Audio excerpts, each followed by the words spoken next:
Hi, it's Karen, the Weekend Craftaholic, and welcome to National Scrapbooking Day for 2020. And I'm going to use the Bloom Street collection by Paige Evans, which arrived yesterday, so it was perfect timing. Couldn't wait to get my hands on it, of course, so this was the perfect collection to use for my scrapbook layout for you today.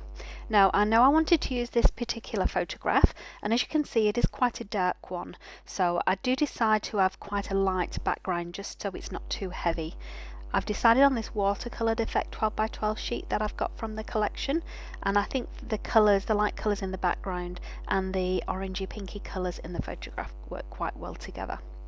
So I'm just going to show you now just my normal process with Scrapbook. First of all, I get all of the collection together and I'll start to do a kind of process of elimination and start to work through with some of these ephemera and die cuts and things, potentials that I want to keep, otherwise I'll get the rest of them out of the way. Now, as you can see, this is a brand new collection, so I've not used any of it before, and I'm just having a look through that first of all, see if there's anything I wanted to use in that. And I do decide to use some of the stickers in here as well, again keeping with that pinky yellow theme. I'm just going to take these out of the packaging, and what I like to do when they're on these clear backgrounds is just cut the words out or the little shapes or ephemera out as well before I actually stick them on my layout, and that way I can actually see if it is the right one that I want to use for my title. So you can see here I've zoomed in slightly for you because I do want you to see some of these pieces. I'm sure you've seen this Bloom Street collection. It is all over social media, and quite rightly, it's the latest collection from American Crafts. I absolutely adore it. I've been waiting to get my hands on it for some time. Of course, all the product links will be down below for you as well, and they are affiliate links. I should call that out. So there's no cost to you, but if you do click on any of those links, I do get a small commission.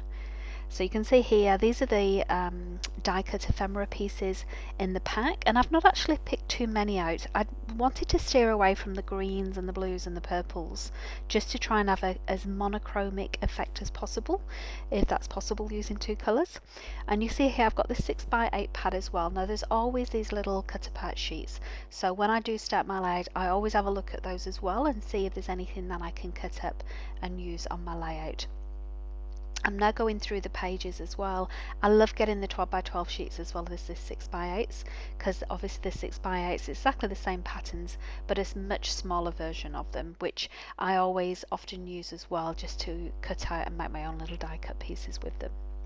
So you can see here I'm just flipping through, and at this stage I'm thinking I'm going to back my photograph with one of these pieces of paper, just to kind of have some layers beyond my photograph. And this is where I make the decision that I'm not actually going to use a darker piece. I did take it out, but I decided not to use it because I don't want the layout to be too heavy. Although I'm going through this pad now, I decide I'm not going to actually use any of those and back my photo. I decide I'm just going to raise it up and use some old cardboard packaging at the background just to lift it off the page and give it some dimension.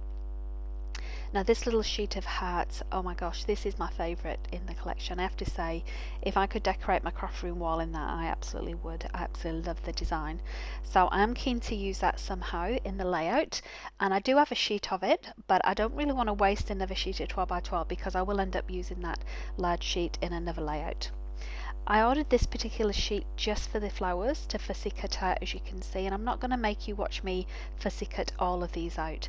I'm picking the pinks and the reds and the yellows only at this stage, again because I want that consistent feel to the layout and keep it quite light.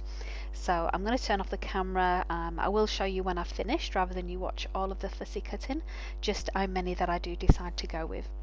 And I really do love these soft muted tones. You can see it looks quite delicate, it's quite feminine look to the layout. So those are the little bits of the ephemera pieces that I'm going to use because I didn't get too much out of the sticker book or the ephemera kit, and I keep coming back to this sheet because I really do want to use it. Now in the 6x6 pads you do actually get two of each sheet, so at this point I'm wondering if I use both of the sheets, could I have a little strip across the bottom?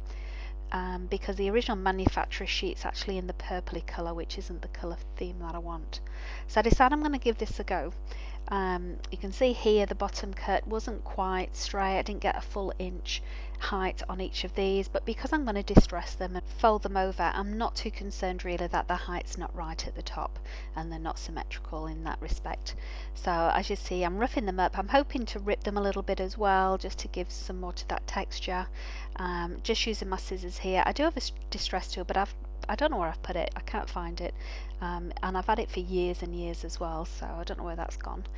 Now after I finish distressing this, I do just fix them down to hold them in place temporarily until I take them over to my sewing machine. I'm just using my tape runner, and I absolutely love using this particular tape runner because it does stay tacky for quite a while, so you can reposition if you get it in the wrong place, which you'll see that I have actually put it in the wrong place, and I do take it up quite a few times to refix it again. I'm just using this as a temporary fix because I'm going to take it over to my sewing machine and I'm going to do some zigzag stitches to keep them in place. I'm going to use a smaller zigzag stitch at the top and then a wider one at the bottom, just because that kind of is the foundation of my layout on the bottom page. When I've done that, I'm going to rough it up a little bit more with my fingers, give it more of a raw edge to it, and the top bar of it, I actually ripped some of the paper away, so it's kind of a, it isn't a full inch then, it's probably half an inch in height instead.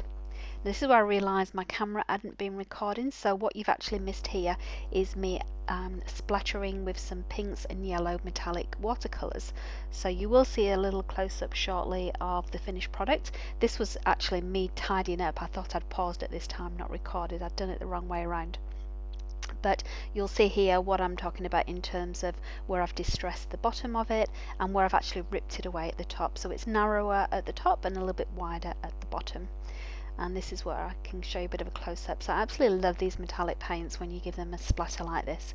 It just gives that gorgeous little added dimension to the paper. And don't need to do too much to this paper, of course, but I always love a little bit of sparkle and shine to my layouts.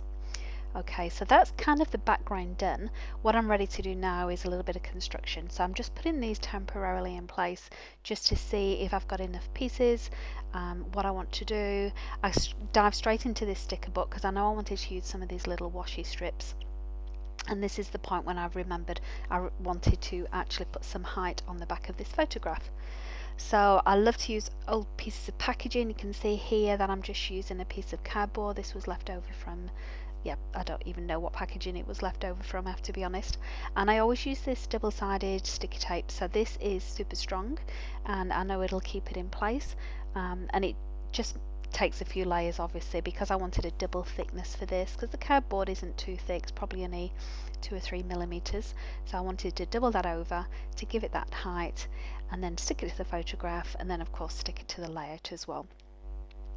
So you can see I've decided here where my title's going to be. I did actually want it on the other way. I wanted the hello to the left and fun to the right. But just because of the position of the love hearts, I thought it actually looked a bit better that way. So I've left them the way they are.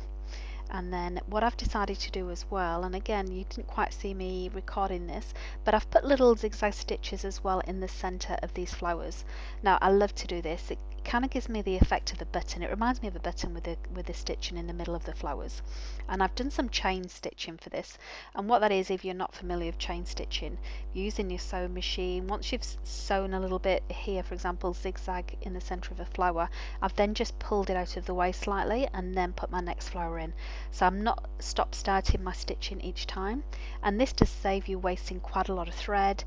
Saves you quite a lot of time as well, I have to say, because you can get them all done in one hit and then just separate them later. And it's something that when I'm quilting, a lot of quilters will do chain stitch, so that's where I've got that from. But you can see here now I've started to put the flowers in place, and I just want to make sure I've got enough of them because there are some more that I could cut out on that 12 by 12 sheet if I needed to, and in the end I do have one little half piece left over. So don't neglect the half size ones if you fussy cutting out of a 12 by 12 sheet, the ones on the edges, because they're always great ones to tuck inside a photograph. And you can see here now I'm using my scissors again just to distress the edges of these flowers, using my fingers to turn over the tips, and then just applying that tape runner as well just to fix it to the layout. You're probably a bit more wise to actually do the turning of the edges of the flowers once it's on the layout, because I do end up going back and fixing that up a little bit more as well, just because when you put the tape runner on it squishes it down a little bit, so it's just the order of that. But I tried to get the mix of the pinks and the yellows, again basing it on the background of that. And the little spiky flowers, I'm not sure what they would be. I'm just turning and curling up the edges of those flowers as well once I've put those in place. Now this layout probably took me an hour and a half to do in total. I've obviously had to put it on fast forward, as you can see here, just to speed it up a little bit for you guys to watch, so I hope you don't mind watching a speeded up version of this. But I absolutely love this photograph. This is a photograph of myself and a friend, actually my oldest friend that I've had since college, and she lives in England, so on a recent trip to England last year we were out and took this photograph. My daughter took this photograph, so I absolutely love it. So it's one that I've been waiting to scrap for quite a while, I have to say. Now you can see I'm moving on to my title now, and I also love the dimension of these as well. They're nice and squishy, they've got a little bit of height. Again, when I do a zoom in later, you'll be able to see a little bit closer what they look like. And I'm just having a look on the rest of them now, wondering if there's any more of those embellishments I want to do. Now, I have still been a bit concerned about this, I guess, separation in the centre of the photo, because I've used two separate 6x8 sheets, and that's what I was just pointing to in the layout then. Ruffling up that paper edge, hopefully I've got away with it. It is a little bit annoying, but like I say, I didn't want to waste a full 12x12 sheet just to put some edging on here, because it has taken me quite a while for this Bloom Street collection to arrive as it is. So now I'm moving on to the sticker book, and you can see I've just overlaid a couple of those washi strips in that coordinating colour. And there's a perfect little title as well to add at the bottom of my photo. It just says "Better Together," and because we don't get together very often, I think that's quite an apt sentiment for this layout. I wanted to bring in some more of those little love hearts, and again I'm just focusing on the yellow and the pink ones from this sticker pad. Love hearts are a great way, obviously, just to add a little bit more embellishment to any layout. And I'm just having a quick look if there's anything else in this sticker book that I want to use. I love this little flower, but after a bit of contemplation, because it's got the white outline and it really was too tiny to try and trim that off, I decided to leave it because none of the other embellishments on my layout have got a white outline to them. I do spot another couple of flowers though that I'm able to use, and all I'm doing here is trimming off the green leaves, and that's just because I've got no other green in my layout. I thought it'd be better to leave those out. It's a pity there's not 3 of these little flowers in the sticker book. I always love to do things in 3s, but that's absolutely fine. They are gorgeous little flowers, and it again adds a bit more interest, having that nice shiny metallic side to it. I put this in the wrong place. It really did get lost behind that pink background. Obviously they're probably the same colour, so I decided to just put it at the bottom on the back of the yellow layout next to the other flower. And I think that is it. There's nothing else I add to this layout. I call this layout done, and I absolutely love how it's turned out. I've had a lot of fun on National Scrapbooking Day putting this together, so I hope you've also enjoyed watching it. You can see here now a little bit of a close-up, and hopefully you can see the dimension now of the picture frame and the flowers as well. I do also quickly want to show you, as you can see, there's no journaling on my layout. I don't normally do journaling on the front of my layouts, but I just want to show you as well now just a photograph of the back of it. So I normally record the date, who's in the photo, who took the photo, and where the photo was taken as well, and that's kind of my journaling at the back. And oh yes, I also put down what paper collection I've used, so I don't forget that. So thank you for watching. Have a great crafting weekend.